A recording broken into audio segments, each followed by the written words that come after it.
ओम अज्ञानतिमिरन्धस्य ज्ञानञ्जनशलाकया चक्षुन्मिलितं येन तस्मै श्रीगुरवे नमः। श्रीचैतन्यमनोभीष्टं स्थापितं येन भूतले स्वयं रूप कदा मह्यं ददाति स्वपदान्तिकं। वन्देऽहं श्रीगुरुश्रीयुतपदकमलं श्रीगुरून् वैष्णवांश्च। श्रीरूपं साग्रजातं सहगण रघुनाथं विततं सजीवं साद्वैतं सावधूतं परिजनसहितं कृष्णचैतन्यदेवं श्रीराधा कृष्णपादान् सहगण ललिता श्रीविशाखान्वितांश्च। हे कृष्ण करुणा सिंधु दीन बंधु जगतपते गोपेश गोपकांत राधा कांत नमोस्तुते। तप्त कांचन गौरंगी राधे वृंदावनेश्वरी ऋषभानुसुत देवी प्रणमामि हरिप्रिये। वाञ्छा कल्पतरुभ्यश्च कृपा सिन्धुभ्यैव च पतितानां पावनेभ्यो वैष्णवेभ्यो नमो नमः। कृष्ण चैतन्य प्रभु नित्यानंद श्री अद्वैत गदाधर शिवासदि गौर भक्त वृंद। Hare Krishna Krishna Krishna Hare Hare, Hare Ram Ram Ram Hare Hare. Hare Krishna. Welcome to the Mahabharata class. तो कुछ लोग नए जुड़े हैं, महाभारत क्लास में पहली बार आए हैं, उनके लिए मैं थोड़ा सा स्टोरी जहां तक हमने डिस्कस किया है उसको संक्षेप में सुनाती हूँ।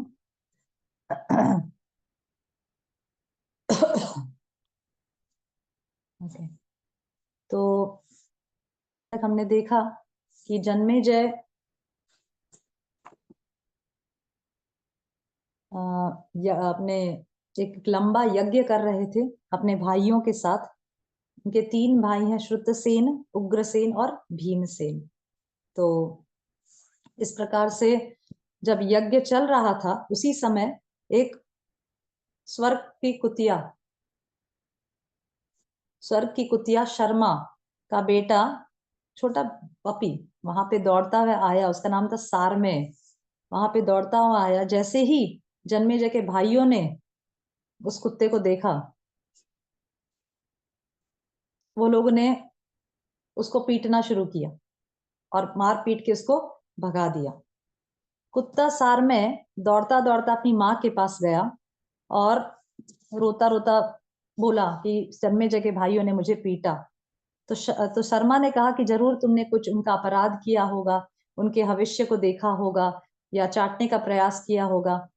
तो सारमेय ने कहा कि नहीं, मैंने कुछ भी नहीं किया। मैंने वहां जो havishya means things which are meant to offer during the yajna, जो सामग्री यज्ञ में अर्पण करने के लिए रखी जाती है, वो वहां सब पड़े रहते हैं। इसीलिए वहां पे किसी प्रकार के कोई जानवर या किसी प्रकार से कोई असभ्य मनुष्य को अलाउ नहीं किया जाता। जैसे हम डेटी किचन में देखते हैं ना, कि डेटी किचन में बाहर के जो लोग आते हैं मंदिरों में दर्शन करने, उन वहां अलाउ नहीं होता, अंदर डेटी किचन में अलाउ नहीं होता, क्योंकि वहां पर भगवान का भोग बनता है। क्यों अलाउ नहीं करते? क्योंकि जब भगवान का जो भोग बनता है वो केवल और केवल भगवान की प्रसन्नता के लिए अर्पण होता है। क्योंकि अगर कोई अभक्त है जो जिसे भगवान के भोग के वैल्यू पता नहीं है, उसको रूल्स या नियम पता नहीं है, तो वो मन ही मन उसे एंजॉय कर सकता है उस भोग को। अरे कितना टेस्टी लग रहा है, कितना, अगर मैं इसको खाऊं तो कितना अच्छा लगेगा, इस प्रकार से वो मन ही मन उस भोग को एंजॉय कर सकता है। इसीलिए आप देखेंगे डेटी किचन्स में एंट्री, बाहर के लोगों के लिए एंट्री प्रोहिबिट की जाती है। ओके, तो इसी प्रकार से सारमेय का भी, तो शर्मा ने सारमेय से पूछा कि तुमने तो कुछ ऐसा नहीं किया। तो सारमेय ने कहा नहीं, मैंने तो कुछ भी नहीं किया। तो शर्मा गई जन्मेजय के यज्ञ में और वहां पर जन्मेजय के भाइयों से पूछा कि तुमने क्यों मारा, मेरे बेटे को क्यों मारा। उनके पास कोई उत्तर नहीं था। तो जन्मेजय ने जब जन्मेजय के भाइयों के पास कोई उत्तर नहीं था, तो शर्मा ने जन्मेजय के भाइयों को श्राप दिया कि शर्मा भी कोई ऑर्डिनरी तो थी नहीं, वो तो स्वर्ग की कुतिया थी। तो उनको श्राप दिया कि जिस प्रकार से तुमने बिना कारण मेरे बेटे को मारा है, उसी प्रकार से तुम्हें भी अकस्मात अचानक ही कोई महान भय आ जाएगा। Without any warning, without any indication, कोई पहले से कोई सूचना ना देकर कोई महान भय तुम्हें आ जाएगा। इस प्रकार से हमें शिक्षा मिलती है कि हमें बहुत सावधान रहना चाहिए। अननेसेसरी किसी को पीटना या अननेसेसरी किसी को परेशान नहीं करना चाहिए, क्योंकि उसका फल हमें भुगतना पड़ सकता है। ओके, तो इसका बहुत डिटेल में हमने डिस्कस किया था पिछली क्लासेस में। ओके, तो इस प्रकार से यज्ञ समाप्त हुआ, पर ये चीज जन्मेजय के दिमाग में बैठ गई। उसकी वजह से उनको चिंता तो थी ही कि भाई शर्मा का जो श्राप लगा है वो किस प्रकार से अभी हमारे ऊपर उसका क्या दुष्परिणाम हमारे ऊपर आएगा। इस प्रकार से तो ये सोचकर जन्मेजय निकल पड़े एक पुरोहित को ढूंढने, क्योंकि जो पुरोहित होता है हर राज्य में आप देखेंगे पुरोहित होता है। पुरोहित का क्या ड्यूटी होती है? ये पुरोहित राजा को राइट और रॉन्ग में सलाह देता है, क्या करें क्या ना करें, या राजा कभी कुछ गलत कर पाए तो पुरोहित उसको गाइड करता है, उनको सलाह देता है, उनको सभी प्रकार से जो रिलीजियस प्रिंसिपल्स हैं उसमें गाइड करता है। ओके, तो इस प्रकार से इस घटना के पश्चात जन्मेजय पुरोहित को ढूंढने निकल पड़े। तो इस प्रकार ढूंढते ढूंढते एक बार वो श्रुतशवा नाम के एक महान ऋषि थे, उनके आश्रम में पहुंचे। उनका एक बहुत तपस्वी पुत्र था, उसका नाम था सोमश्रवा। ओके, अभी सोमश्रवा कोई साधारण बच्चा नहीं था, उनका बेटा नहीं था, वो बहुत ही तपस्वी था, धार्मिक था और पुरोहित बनने के लिए एकदम परफेक्ट था। तो जब जन्मेजय ने श्रुतशवा से कहा कि भाई क्या सोमश्रवा हमारा पुरोहित बन जाएगा, तो श्रुतशवा ने कहा, प्रभु ने श्रुतशवा ऋषि ने कहा कि हाँ कोई प्रॉब्लम नहीं है, आप इसे ले जाइए, पर एक चीज में जो आपको एक वार्निंग देना चाहता हूँ। क्या है वो कंडीशन? क्या है कंडीशन?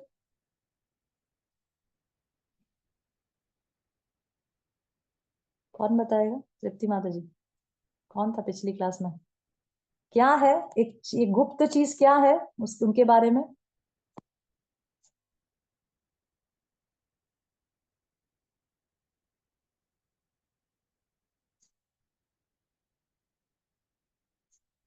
इनके बारे में, सोमश्रवा जी के बारे में क्या गुप्त चीज बताई श्रुतशवा ने? यस, शिल्पा माता जी।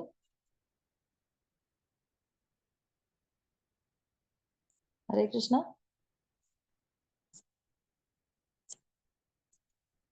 किसी को भी याद नहीं? शिल्पा शर्मा माता जी। हरे कृष्णा माता जी। हाँ यस, क्या मुझे बताई? अभी याद मेरे माइंड में से बिल्कुल निकल गया है ये याद। किसी को भी याद है? खुशबू अग्रवाल माता जी थे क्लास में पिछली बार? किसी नहीं को भी माता याद है? अरे we should know all these things, we should remember all these things. Okay, Tripti Mata ji, आपको गोपी राधा माता जी? ट्राई करती हूँ, थोड़ा बहुत है। यस, कि ऐसे शायद बोला था कि मतलब सोमश्रवा उनके गुरु बनेंगे, लेकिन वो जो कुछ भी करे तो उसको रोकना नहीं है, ऐसा कुछ बोला था। हाँ ऐसी टाइप का था। उसने ऐसा बोला कि इसका सोमश्रवा का एक गुप्त व्रत है। क्या है गुप्त व्रत? कि यदि कोई भी ब्राह्मण उनसे कुछ चीज मांगेगा तो वो उसे अवश्य दे देंगे, उसको मना नहीं करेंगे। कभी भी कोई ब्राह्मण आके उनसे कोई चीज मांगेगा तो वो उसे अवश्य दे देंगे। दैट इज द गुप्त व्रत ऑफ सोमश्रवा। ये अगर आपको मंजूर है, if you agree with this, take him. तो जन्मेजय बोले ठीक है, कोई प्रॉब्लम नहीं है, ठीक है, हमें कोई समस्या नहीं है, ठीक है, ओके। इस प्रकार से जन्मेजय के कौन बन गए पुरोहित? सोमश्रवा। अब पुरोहित बनने के बाद जन्मेजय गए हस्तिनापुर, और हस्तिनापुर जाके उन्होंने अपने भाइयों से क्या कहा कि सोमश्रवा जी हमारे पुरोहित हैं और तुम्हें बिना विचार के ही इनकी आज्ञा का पालन करना है। क्यों? क्योंकि purohit is almost like a guru, we have to obey the instructions of the purohit. Okay, तो इस प्रकार से भाइयों को निर्देश दिया। तो यहाँ पर गुरु की महिमा को बताने के लिए और थोड़ा जोर देने के लिए सुत गोस्वामी ने सौनक आदि ऋषियों को एक गुरु महिमा की कथा सुनाई। ठीक है, जो हमने थोड़ा डिस्कस किया था पिछली बार, आज हम थोड़ा और डिस्कस करेंगे स्टोरी। तो 3 शिष्य के बारे में। तो एक गुरु थे, आयुधौम्य देश में एक ऋषि रहा करता थे, एक आयुधौम्य नामक देश में एक ऋषि रहा करते थे। उनके 3 प्रधान शिष्य थे। कौन कौन? आरुणि, उपमन्यु और Veda. Okay, remember the names, I will ask next time now. Okay, Aruni, Upamanyu और वेद। ठीक है, तो आरुणि जो थे वो पांचाल देश के रहने वाले थे। तो एक बार तीनों को, मतलब we are just listening the story, we are trying to tell the story कि किस प्रकार से गुरु ने अपने अपने 3 शिष्यों को की परीक्षा ली। इट्स जस्ट अ टेस्ट जैसे हम लोग के स्कूल्स में एग्जाम होते हैं ना, पर यहाँ पे एग्जाम थोड़े डिफरेंट होते हैं। गुरु अपने हिसाब से एग्जाम लेते हैं कि गुरु जो शिष्य है वो कितना शरणागत है अपने गुरु के प्रति, ठीक है। Test is different and test is difficult also. It's a difficult test and it's a different test, ठीक है। वैसा नहीं कि रट रट के, जैसे आज के एजुकेशन सिस्टम में हम देखते हैं बच्चे को बेचारे 12 स्टैंडर्ड तक रटा रटा के अलग अलग सब्जेक्ट्स को रटाओ, एग्जाम दो, उल्टी कर दो, खत्म बात। This is not the education system that was previously in India. Bharat देश में इस प्रकार की शिक्षा प्रणाली पहले नहीं हुआ करती थी। गुरुकुल हुआ करते थे, जहां पर ब्राह्मण, क्षत्रिय, वैश्य तीनों वर्ण के लोग जाके गुरु के अंडर में रहकर शिक्षा प्राप्त करते थे। और सबसे महत्वपूर्ण शिक्षा होती थी गुरु के प्रति शरणागति, ब्रह्मचर्य का पालन, और गुरु जो आज्ञा दे उसको अपने, क्या बोलते, take it as heart and soul, take it as life and soul, और उसका पालन करना है। और साथ साथ उनको वेद पाठ, शास्त्रों का ज्ञान, इस प्रकार से सभी यथोचित शिक्षाएं दी जाती थी। ओके, तो इस प्रकार से ट्रेनिंग हुआ करता था, वर्णोचित ट्रेनिंग होता था। ब्राह्मण, क्षत्रिय अलग अलग प्रकार से ट्रेनिंग होता था। क्षत्रियों को ज्यादा शस्त्र विद्या और वगैरह इस प्रकार से ट्रेनिंग होता था। ऐसे अलग अलग शिक्षाएं होती थी। ऐसा नहीं कि हर बच्चे को 12th ग्रेड तक पास करना है, बोर्ड एग्जाम देने हैं, 12th ग्रेड के बाद कॉलेज में एडमिशन लेना है, डिग्री प्राप्त करनी है, ग्रेजुएट बनना है, post graduate. This was not the education system before. Okay, now it has totally changed.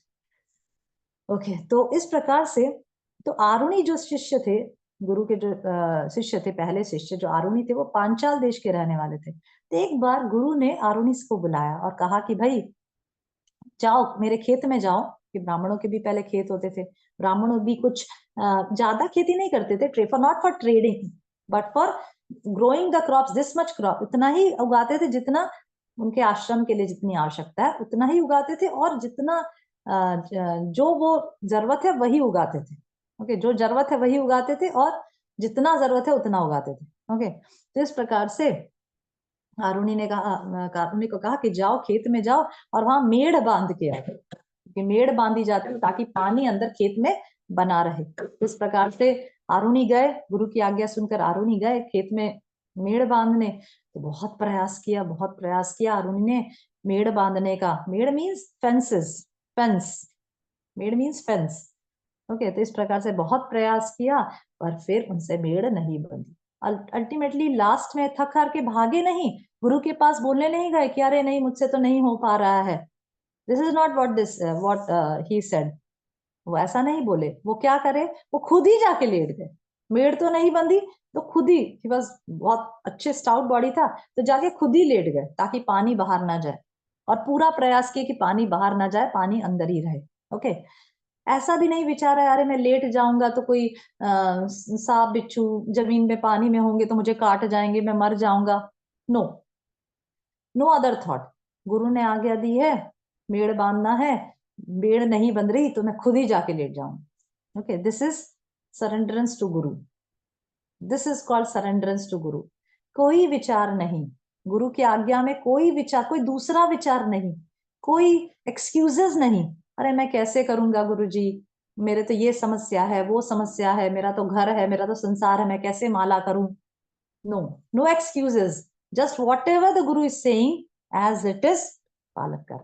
Okay, तो अरुणी जाके लेट गए। अभी शाम हो गई, आरुणी गुरु के आश्रम में वापस नहीं लौटे। सभी शिष्य आ गए पर आरुणी नहीं आए। तो गुरु ने पूछा कि दूसरे शिष्यों से कि आरुणी कहाँ गए। तो अब सभी ने बोला कि आरुणी तो खेत से आए ही नहीं है। गुरु गए खेत में आरुणी को ढूंढते ढूंढते कि भाई कहाँ गया, तो चिल्लाए आरुणी आरुणी तुम कहाँ हो। तो वो तो मेड़ के स्थान पे खुद ही लेटे थे। तो फिर जैसे ही उन्होंने गुरु की आवाज सुनी, तुरंत उठकर खड़े हो गए और जाके गुरु के सामने जाके दंडवत प्रणाम किया। तो गुरु ने कहा अरे तुम कहाँ थे। तारुणी ने सब बात बताई कि भाई मैं मेड़ बांधने का प्रयास किया पर मेड़ तो बंधी नहीं, मैं खुद ही जाके लेट गया, पर जैसे ही आपने मेरा नाम पुकारा मैं उठ खड़ा हुआ। तो गुरु ने कहा कि क्योंकि तुमने जैसे ही मेरे मेरे बुलाने से तुमने मेड़, जो मेड़ के स्थान पे तुम लेट गए थे, तुम उठ गए, तो मेड़ के बांध को उदलन, उदलन मीन्स तोड़ ताड़ करके उठ जाने के कारण आज से तुम्हारा नाम क्या हो जाएगा, Uddalak. Okay, what's his name, Uddalak. आज से तुम्हारा नाम क्या हो जाएगा? उद्दालक। और इतनी अच्छी तुमने मेरी आज्ञा का जो इतने अच्छे तरह से पालन किया है, इसलिए तुम्हारा और भी कल्याण हो। सारे वेद, सारे धर्मशास्त्र, सभी प्रकार से सारे शास्त्रों का ज्ञान तुम्हारे अंदर रिवील हो जाए। ददामि बुद्धि योगम तम तेन माम उपयांति थे। सभी प्रकार से इंटेलिजेंस तुम्हारे अंदर रिवील हो जाए। ओके, दिव्य ज्ञान हृदय प्रकाशित। दैट्स व्हाट वी सिंग इन गुरु पूजा। गुरुमुख पद्म वाक्य चित्तित कोरी आज्ञा आर न करी हो माने आशा।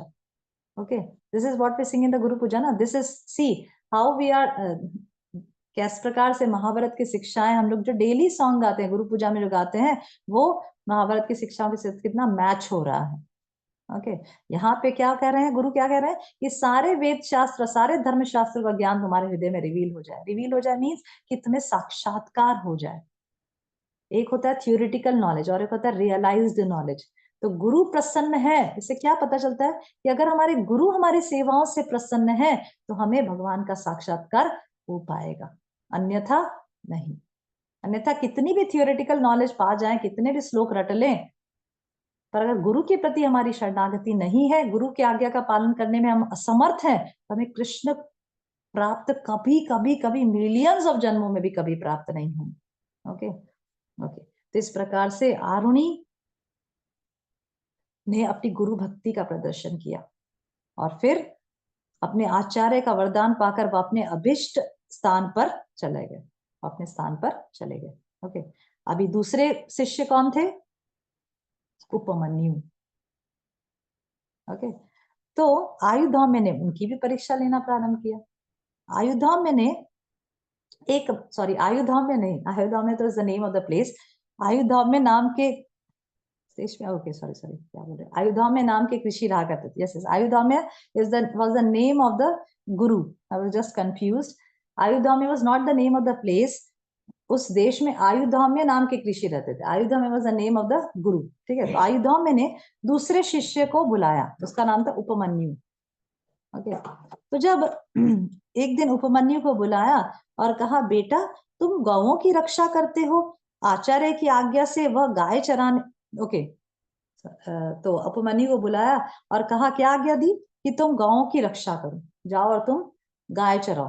This is the instruction given by Ayodhaumya to Upamanyu. ऐसा नहीं कि अरे शिष्य को इंस्ट्रक्शन दिया कि तुम गाय चराओ, तो शिष्य सोच रहा है कि अरे मैं तो वेद पाठ और और शास्त्र अध्ययन करने आया था, मैं तो गीता भागवत अध्ययन करने आया था, कहाँ मेरे गुरु ने मुझे गाय चराने में भेज दिया। This is what Upamanyu thought. Yes yes, Shilpa माता जी, ऐसा विचार आ सकता है ना शिष्य के मन में कि मैं तो वेद पाठ और शास्त्र अध्ययन करने आया था, कहाँ मेरे गुरु ने मुझे गाय चराने भेज दिया। यस, हाँ माता जी, वो संसारिक जो शिष्य उनको आ सकता है, लेकिन जो आध्यात्मिक में लगे उनको नहीं आएगा।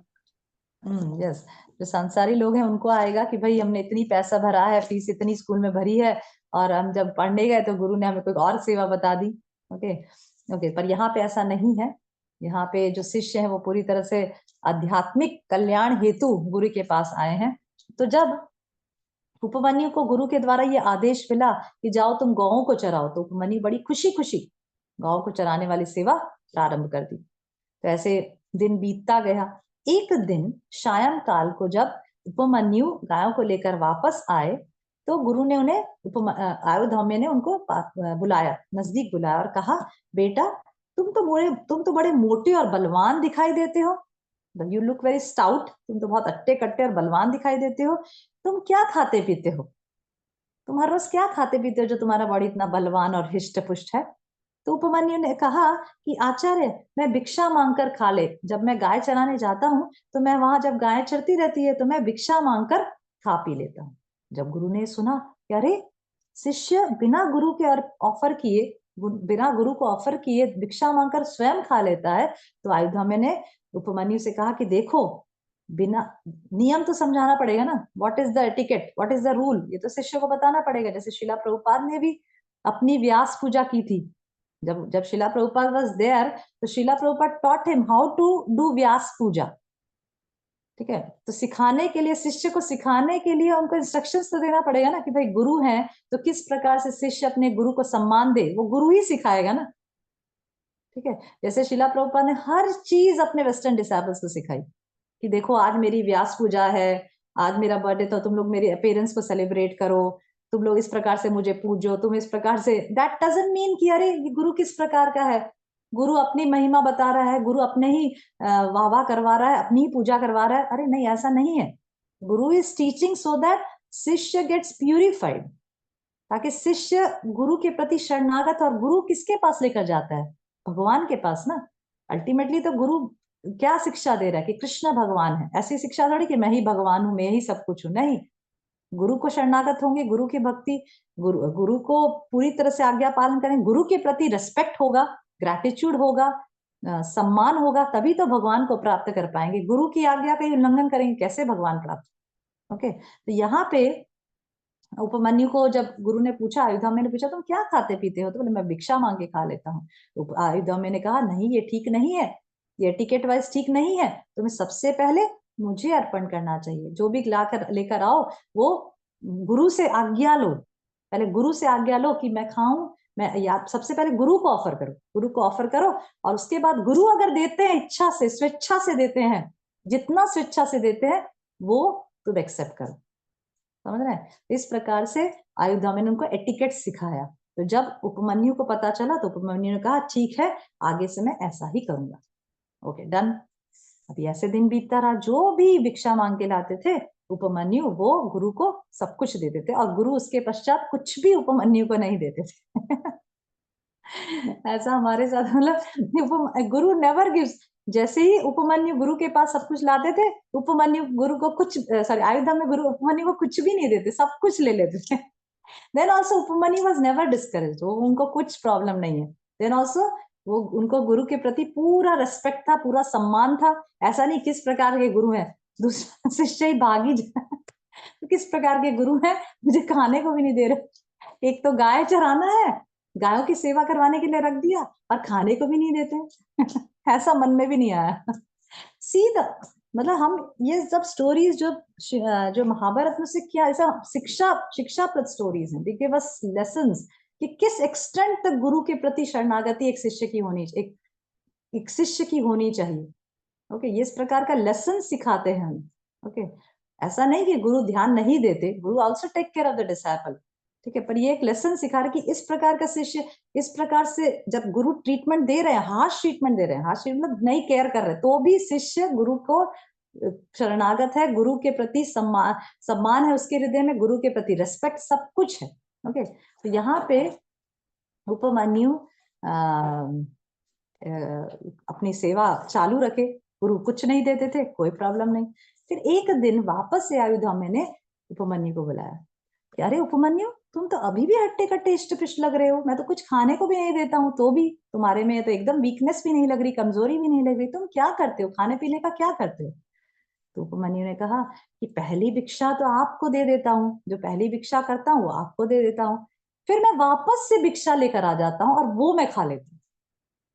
मतलब पहली भिक्षा, आपने कहा ना कि पहली भिक्षा जो है वो गुरु को समर्पित कर दो, तो गुरु को आपको दे देता हूँ, और फिर मैं वापस जाता हूँ, फिर वापस भिक्षा मांग लेता हूँ, और फिर मैं। जब गुरु ने ऐसा सुना, आयुधाम्य ने सुना, अरे ये तो बहुत गलत है, तुम तो दूसरों का हिस्सा खा रहे हो। क्योंकि अगर इस प्रकार से, क्योंकि देखो अब एक गांव है तो गृहस्थ लोग रहते हैं, अभी गृहस्थ लोग ब्राह्मणों को, जो शिष्य हैं, जो ब्राह्मण शिष्य हैं, उनको दान देते हैं, पर उनकी भी तो कुछ कैपेसिटी होगी।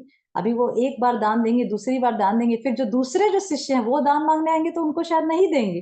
ओके, तो इस प्रकार से गुरु कह रहे कि अरे ये तो इट्स नॉट गुड, ये तो ठीक नहीं है, क्योंकि दूसरे शिष्य से भिक्षा से वर्जित रह सकते हैं ना, दे विल नॉट गेट भिक्षा देन। ठीक है, तो तुम ये आज से नहीं करोगे। तो उपमन्यु बोला जी गुरु जी, आपकी जैसी आज्ञा, वो भी मैं बंद कर देता, मतलब जी गुरु जी बस, हाँ जी गुरु जी बस, दैट्स ऑल। कोई आर्ग्यूमेंट नहीं, कुछ नहीं, क्या रे आप कैसे बोल रहे हैं, मैं क्या खाऊंगा, इसके बाद तो मैं भूखा ही मर जाऊंगा, नो नथिंग, जी हाँ जी गुरु जी बस, दैट्स ऑल। ओके, उसके बाद फिर समय बीतता रहा, रोज उपमन्यु गायों को चराने लेकर जाते। कुछ समय बीतने के बाद वापस से आयुधाम्य ने उपमन्यु को बुलाया और कहा, अरे उपमन्यु, अब तो तुम्हारी मैंने तुम तो अभी भी तुम तो अच्छे खासे हट्टे कट्टे लग रहे हो। अभी तुम क्या करते हो? किस प्रकार से तुम अपना जीवन निर्वाह कर रहे हो?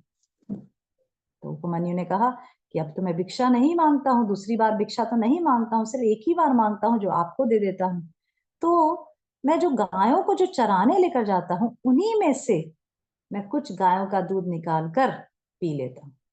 अरे, ये तो गुरु को ये भी बहुत पसंद, ये नहीं आया ये बात भी।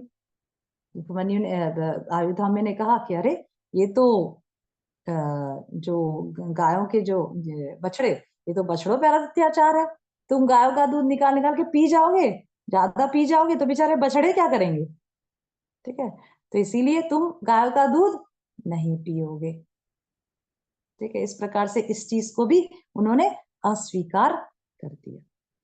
और फिर ऐसे करते करते वापस, ठीक है, अभिमन्यु ने कहा, ठीक है जी गुरु जी, मुझे ये भी मंजूर है, मैं गायों का दूध पीना भी बंद कर देता हूँ। तो आज उसके बाद वापस कुछ समय बाद शाम को जब लौट कर आए तो आचार्य ने पूछा कि तुमने मेरी आज्ञा से भिक्षा की तो बात ही कौन, दूध पीना भी छोड़ दिया, फिर क्या खाते पीते हो? अब कैसे चल रहा है गुजारा? तो उपमन्यु ने कहा, भगवान, ये बछड़े अपनी माँ के थन से दूध पीते समय जो फेन उगल देते हैं, वही मैं पी लेता हूँ। मतलब दूध पीना तो आपने बंद करा दिया, अभी जो बछड़े जब दूध पीते हैं तो उनके मुंह से साइड से थोड़ा थोड़ा फेन निकलता है, दूध पीते तो फेन निकलता है ना, झाग निकलती है ना, उसी को मैं चाट लेता हूँ और उसी से अपना जीवन निर्वाह कर लेता हूँ। आचार्य ने कहा, अरे, ये दयालु बछड़े तुम पर कृपा करके बहुत सा फेन उगल देते होंगे, इस प्रकार तो तुम इनकी जीविका में अड़चन डालते हो। ये तो सही नहीं है, इस प्रकार तो इनकी जीविका में अड़चन आ रही है। ये बछड़े तो बेचारे मासूम से हैं, जरूर ज्यादा फेन निकालते होंगे क्योंकि तुम उसको पीना चाहते हो, इसलिए ज्यादा निकालते होंगे। ये छोटे हैं, मासूम है, तो ठीक है, तो इस प्रकार से ये तो इनकी जीविका में अड़चन है, ये सही नहीं है। तुम वह भी नहीं पीना चाहिए, तुम्हें वह भी नहीं लेना चाहिए, तुम ये भी नहीं करोगे। इस प्रकार से खाने पीने के सारे दरवाजे उपमन्यु के लिए बंद कर दिए। तो भी नो प्रॉब्लम, ऐसा नहीं कि गुरुकुल छोड़ के भाग गए उपमन्यु कि यहाँ तो खाने पीने का जो जुगाड़ नहीं है, मैं वापस अपने घर अपने माता पिता के पास चला जाता हूँ, अपने माता पिता के पास रहूंगा, अच्छा खासा खाना खाऊंगा और वहीं शिक्षा ही चाहिए ना, शिक्षा तो मैं कहीं भी ले लूंगा, कोई प्रॉब्लम। तो मुझे ऐसे गुरु के शरण में नहीं रहना जो मुझे खाना भी ना देते हो। No, this doesn't what Upamanyu thought. Upamanyu बोले, जी गुरु जी, जैसी आपकी इच्छा, जैसी आपकी आज्ञा, मैं अब वह भी नहीं खाऊंगा। ऐसे करते करते समय बीतता रहा, उपमन्यु भूखे प्यासे गायों को चराते रहे। एक दिन उनको बहुत जम के भूख लगी, किसको बोले, नोबडी टू से, ठीक है। तो फिर गुरु की आज्ञा के बिना तो कुछ खा नहीं सकते, भिक्षा मांग नहीं सकते, गाय का दूध पी नहीं सकते, गायों का बछड़ों का जो मुंह से फेन निकलता है वो भी नहीं खा सकते। तो इस प्रकार से बहुत तेज भूख लगने की वजह से वहां पे एक आक के पत्ते, I don't know what it's called in English, आक आक के पत्ते, जंगली पत्ते, आक के जंगली पत्ते, जंगल था ना, तो आक के जंगली पत्ते उन्होंने भूख के मारे खा लिए। वह बहुत ही खारे, तीते, कड़वे, रूखे और पचने पर तीक्ष्ण रस पैदा करने वाले पत्तों को खाकर उनकी आंखों की ज्योति ही चली गई। He became blind। सोचिए, जंगलों में इस प्रकार के पॉइजनस पत्ते भी होते हैं। मुझे नहीं पता ये आक के पत्ते कौन सा पेड़ है, कौन सा आक कौन सा पेड़ है, एनीबॉडी नोस?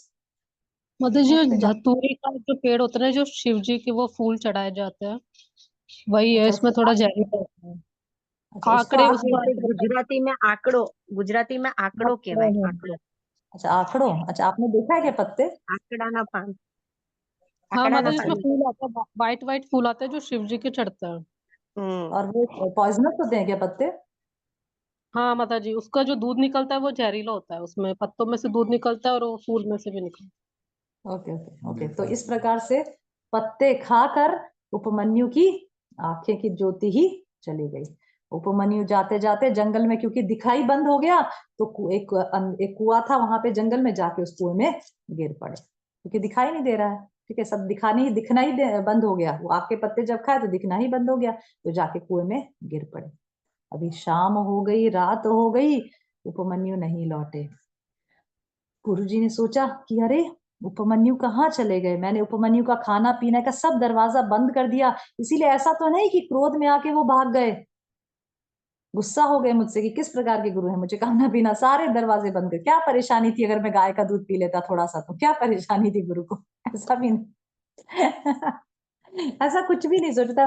गुरु के मन में आया कि ऐसा तो नहीं कि उसको क्रोध आ गया और वो भाग गया, ठीक है, तो इसीलिए अभी तक नहीं लौटा, चलो ढूंढने निकलते हैं जंगल में। तो ढूंढने निकले जंगल में। जब ढूंढने के लिए निकले तो बहुत चिल्लाए, उपमन्यु उपमन्यु। अभी उपमन्यु तो कुएं में नीचे गिरा पड़ा है। तो जब ढूंढते ढूंढते आचार्य की आवाज जब उपमन्यु के कान में पड़ी, तो उपमन्यु ने कहा, हाँ आचार्य, मैं यहाँ हूँ कुएं के अंदर। आचार्य ने पूछा, तुम कुएं में क्या कर रहे हो, तुम कुएं के अंदर कैसे गिर पड़े? तो आचार्य से कहा, आग के पत्ते खाकर मैं अंधा हो गया और इस कुएं में गिर पड़ा। मुझे बहुत अत्यंत भूख लग रही थी, तो मैं आग के पत्ते खा गया, जिसकी वजह से मेरी आंखें की ज्योति चली गई। आचार्य ने कहा कि अच्छा। आचार्य बहुत चिंतित हुए, बहुत प्रसन्न भी हुए कि इतनी गुरु भक्ति उपमन्यु के अंदर है कि ऐसा नहीं कि चुपके चुपके खा जाए और गुरु को इन्फॉर्म ना करें, ऐसा भी कर सकते ना, गुरु को बताओ ही मत, चुपके चुपके खा लो। What the how the Guru will know. गुरु कोई परमात्मा तो है नहीं हमारे हृदय में कि भाई सब कुछ जान जाए बिना बोले, ऐसा तो नहीं सोच सकते। तो अरे ठीक है, गुरु को क्या पता चलता है, खुद से खा लो चुपचाप, फ्रूट्स खा लो, हाँ बहुत सारे फल के पेड़ हैं वो खा लो, कुछ भी खा लो, ठीक है, पर नहीं, ना तो ना। तो इसीलिए उपमन्यु ने कहा कि मेरी आंखों की ज्योति चली गई, इसलिए मैं कुएं में गिर पड़ा। आयुधम्य ने कहा कि अच्छा।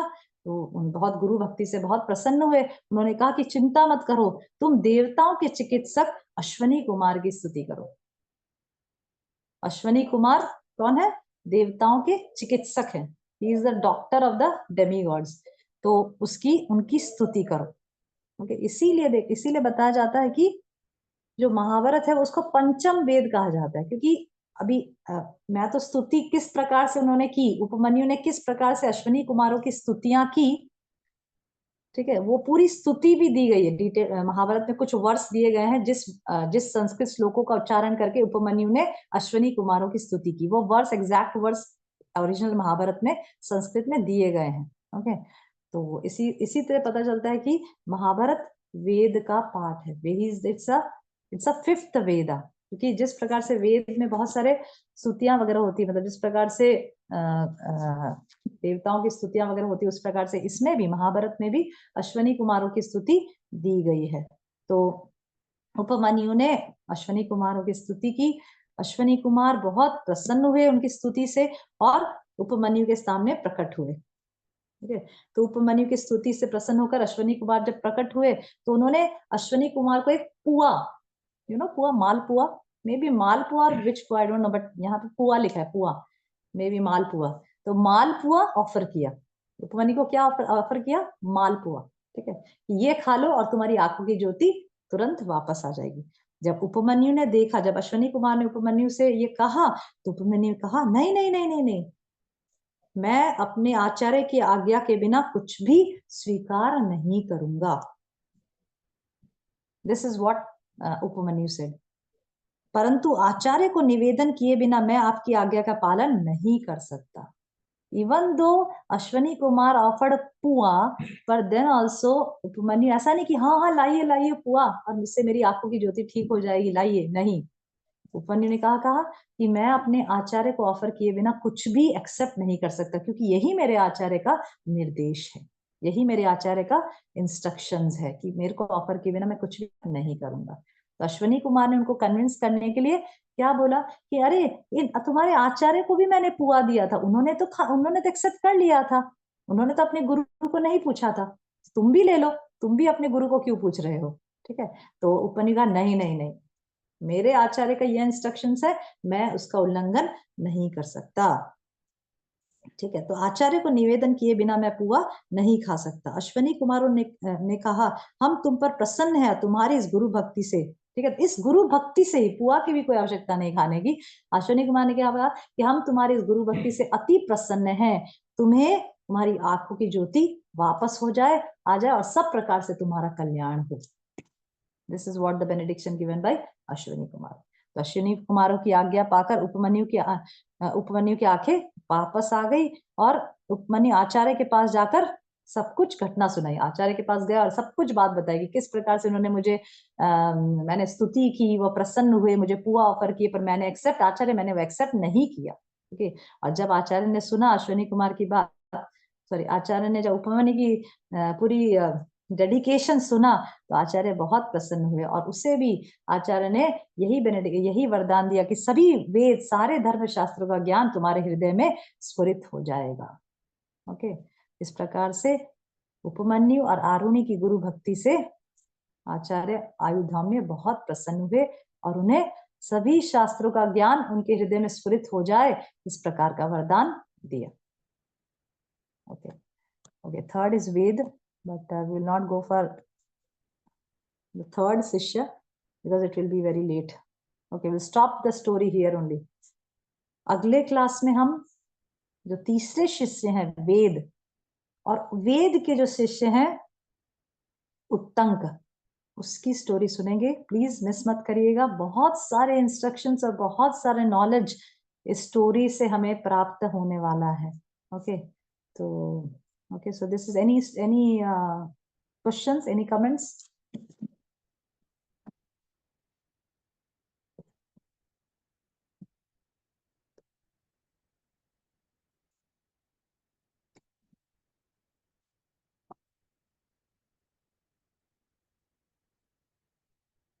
Okay, so we end the class now. Hare Krishna, Pranam.